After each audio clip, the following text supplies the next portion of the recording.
काही कामं राहिले असतील त्याचं म्हणत नाही. 4 वर्ष आम्ही नव्हतो. Political science. काही गोष्टी चुकल्या असतील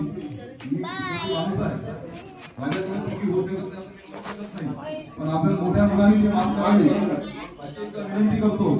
आणि येणाऱ्या काळामध्ये आपण ज्यांना नगराध्यक्ष बनवायचं आहे ते कॅबिनेट मंत्र्याची पोरगी आहे, तिला आपण तिकीट दिली. त्याच्या बापाची काही इच्छा नव्हती तिकीट द्यावं.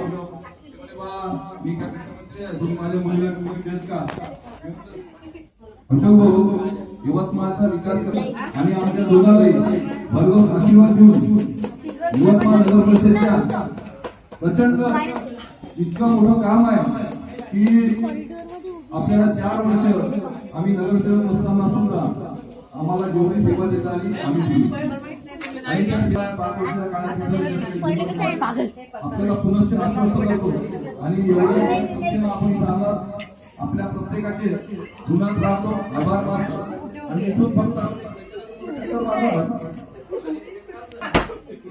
प्रत्येकानं वोटिंग करून जा एवढं आईकडे आभार करतो आणि आपल्या सगळ्याचे धन्यवाद करतो.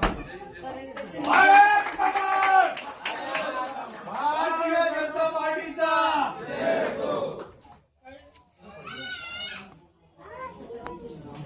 चलो बाय दोस्तों, फिर चैनल को मी